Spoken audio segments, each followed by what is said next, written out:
Felicia Jurnal Indonesia menerbitkan ilmu pengetahuan terkemuka.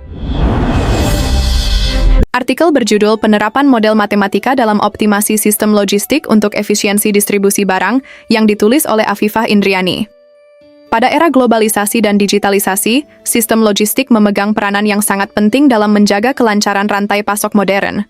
Artikel Penerapan Model Matematika dalam Optimasi Sistem Logistik untuk Efisiensi Distribusi Barang membahas bagaimana distribusi barang yang efisien menjadi faktor strategis dalam meningkatkan daya saing perusahaan. Efisiensi distribusi tidak hanya berkaitan dengan pengiriman barang yang cepat, tetapi juga berhubungan dengan pengurangan biaya operasional, peningkatan kualitas layanan, serta kestabilan pasokan. Kompleksitas logistik seperti fluktuasi permintaan pelanggan, keterbatasan kapasitas kendaraan, dan tingginya biaya transportasi menuntut adanya pendekatan yang lebih terstruktur dan berbasis analisis kuantitatif. Artikel ini menjelaskan bahwa model matematika menjadi alat penting dalam memformulasikan berbagai persoalan logistik ke dalam bentuk fungsi objektif dan kendala. Dengan pendekatan ini, perusahaan dapat menentukan alokasi kendaraan, memilih rute distribusi terbaik, serta menyusun jadwal pengiriman secara lebih sistematis dan terukur. Dibandingkan metode konvensional yang lebih bersifat intuitif, penggunaan model matematika memberikan hasil yang lebih objektif karena didasarkan pada data dan perhitungan yang akurat. Hal ini menunjukkan bahwa matematika terapan memiliki kontribusi nyata dalam pengambilan keputusan operasional.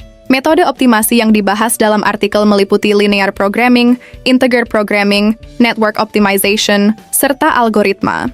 Heuristik. Selain itu, artikel juga menyoroti pentingnya model stokastik dan simulasi dalam menghadapi ketidakpastian sistem logistik. Variasi permintaan, keterlambatan transportasi, gangguan rantai pasok, hingga perubahan kapasitas distribusi menjadi tantangan yang harus diantisipasi. Teknik seperti Monte Carlo Simulation dan Queuing Theory memungkinkan perusahaan melakukan analisis berbasis skenario sehingga dapat memprediksi risiko yang mungkin terjadi. Dengan demikian, perusahaan tidak hanya berfokus pada efisiensi biaya, tetapi juga pada ketahanan sistem distribusi agar tetap adaptif terhadap perubahan kondisi pasar. Kajian ini juga menekankan bahwa optimasi logistik modern tidak hanya berorientasi pada aspek ekonomi, tetapi juga pada keberlanjutan lingkungan.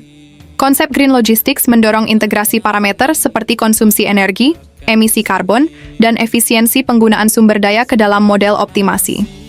Melalui pendekatan multi-objektif, optimization, perusahaan dapat menyeimbangkan tujuan efisiensi biaya dengan tanggung jawab lingkungan. Secara keseluruhan, artikel ini memberikan pemahaman yang komprehensif mengenai pentingnya penerapan model matematika dalam optimasi sistem logistik. Demikian video ulasan hari ini. Jika video ini bermanfaat, silahkan bagikan dan berikan tanggapan Anda di kolom komentar. Terima kasih sudah menonton, sampai jumpa di ulasan Felicia Jurnal berikutnya.